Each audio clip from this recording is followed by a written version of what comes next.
Alright guys, hello, we keep it dirty off road, and today we got kind of a different thing going on the channel. As you guys know, Gen3 Raptor is going to be announced. Well, by the time this video drops, it's already going to be announced, but I wanted to do kind of a live reaction video as we take a look at the video, so let's check it out. Now, according to this, we got about 2 minutes left before it starts, but in this video, what I want to do is kind of capture my first impression. What are the things that kind of stood out to me? What are the things that are kind of meh to me, right?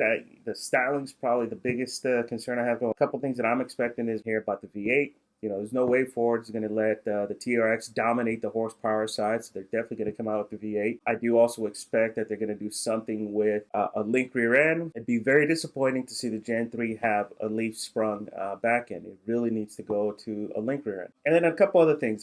I don't think Ford's going to change the shocks too much. I think the suspension travel is going to be very similar. I think it's still going to be Fox live valves going in there. And it's more of a refresh, right? They're really going to focus on the interior and the horsepower rather than, you know, making some major changes. And then we also expect to hear about power boost, right? I am expecting to hear some kind of hybrid solutions coming out. So about 20 seconds out, let's see what happens. And again, you guys are going to capture my thoughts live on this one. So let's see what happens.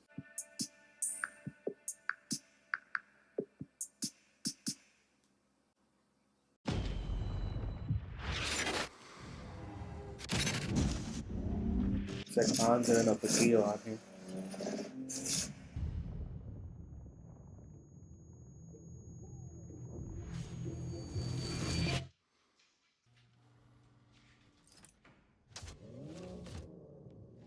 That's a lot of chrome on the inside.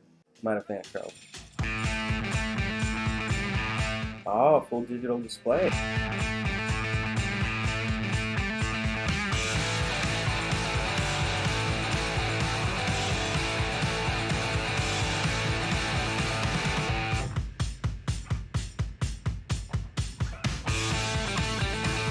Definitely Johnson Biley adds a. Oh, that looks linked. That looks linked.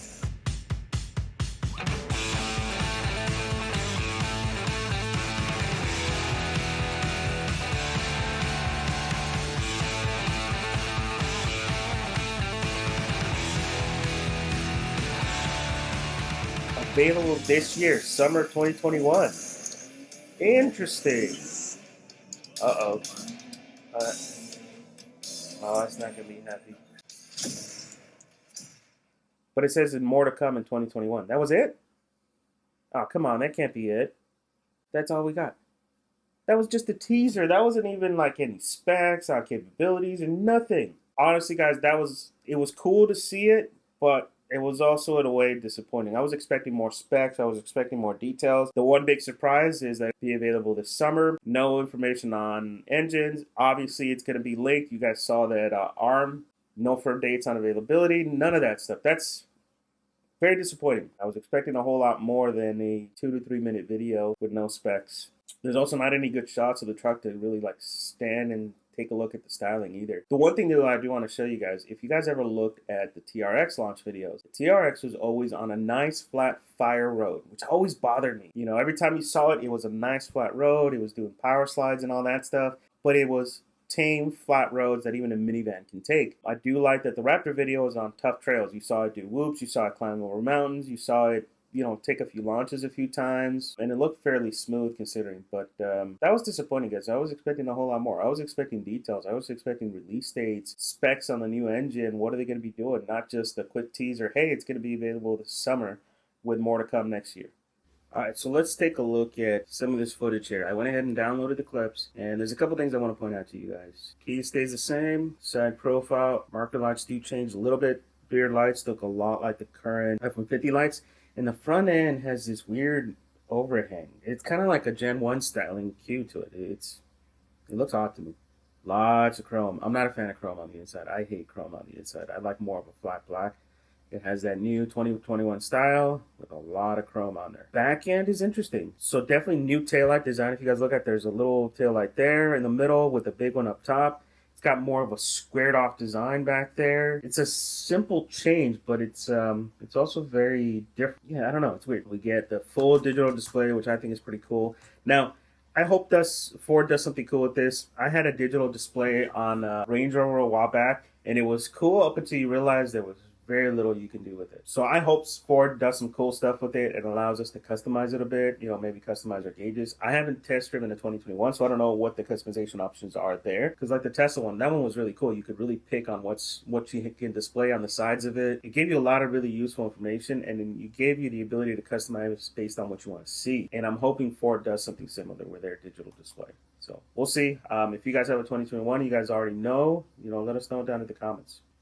Okay, there's a better look at that front end. This is what I was telling you guys. It has a weird look to it. That whole front end feels like it's kind of sunken in and back a little bit, and it looks a little off to me. It's definitely more of a linear look, like the Gen 2s have kind of like the sides come in and then it dips down and then it goes over. This new one has more of a linear look like the Gen 1s had. The new lights, I'm not a fan of the new lights. I mean, I hate the fact that the primary light's the one at the bottom. It should be the top one. It just looks better when it's the top one. But you can see here, the primary light and the daytime running light is the bottom one, which is kind of funky. I'm not necessarily a fan of that. I do like the new marker lights. I do like that they're wider. I think that's pretty cool. But I don't know. There's something off about it.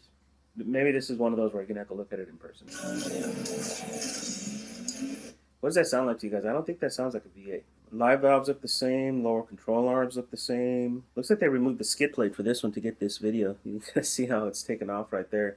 But yeah, it looks to be the same live valves. I mean, they maybe changed the colors around a little bit, but it looks, you know, the upper control arms, lower control arms, the spindle, all of this stuff looks the same as the current version trucks. So not many changes here. So that is definitely a link relay. You got an arm right there, which is great to see. And it looks like dual arms. 1, 2, 3, 4, 5 arms maybe. I wish they would give us some better details on this. You can kind of see the springs right there, the coil springs. Great to see a link setup. It would be awesome to see too what shops like SCC and RPG do with this link setup, right? Because already that's pretty capable. Oh, another thing that I want to point out here. Look at that. Why does Ford think that crappy little bump stop is going to be enough for the type of use we're going to put this truck through? That still blows me away that they're using that crappy little bump stop. Even Chevy with the CR2 are starting to do hydraulic bump stops. Why is Ford still using these crappy little springs that aren't going to do anything? In fact, they're going to bend the frame. But here's what I was telling you guys too. Trucks actually being abused here. That's something you don't see in the TRX commercial. The TRX commercial, it's always on fire roads. Here, they're actually using it. You can see the suspensions articulating. The truck's actually getting all wonky. I mean, there's some actual use in here, which is pretty good. There's another shot of that front end. And I'm not convinced on this front end, guys. You can see the new fog lights, but it's got more of a squared off look. You know, kind of like it's kind of like a dude with bangs. Yeah, that's what it is. It's kind of like a dude with bangs is what the front end looks like to me. Yes, it's a combination of the two other platforms, but it looks a little funky. It looks like a dude with bangs. This was kind of a nice little touch I noticed. It's reminiscent about, I guess, times with his dad. And I don't know if that's a Gen 1 or what that is, but it's definitely an older truck. I think it's a Gen 1. Yeah, it looks like he's reminiscent of his times with his dad on the Gen 1, which is kind of a cool. I'm hoping my kids do that someday too. Okay, so this is the big announcement, right? So it's going to be available this year. I have a feeling that it's available this year. It's going to be just the V6. I don't think we'll see the power boost this year, the hybrid model, and I don't think we'll see the V8 model. And then it says, and more to come in 2022. I'm guessing the more to come is going to be the power boost and the V8. All right, guys, there you go. Those are my initial impressions on the video. We're all expecting a full reveal. It was not. The video itself was kind of disappointing. I was expecting more details. I was expecting release dates and all that stuff, maybe some more details on the engine. So not as much info as I like. But I did see that there's a media kit. There's a whole media kit section on Ford. So I'm going to go ahead and dive in and do a follow-up video for you guys, you know, with all my thoughts and get a little bit deeper dive into some of the specs and all that stuff. So with that, guys, thanks a lot for watching. Put any questions, comments below, and we'll see you guys here in a day or two once I've had a chance to process all the media kit information and get more info out on the Raptors. Thanks for watching, guys. See you on the next one. Yeah, I'm telling you guys. It looks like a dude with bangs. It says next gen Fox live valves, but they look a lot like the current live valves with just a different paint job. 37s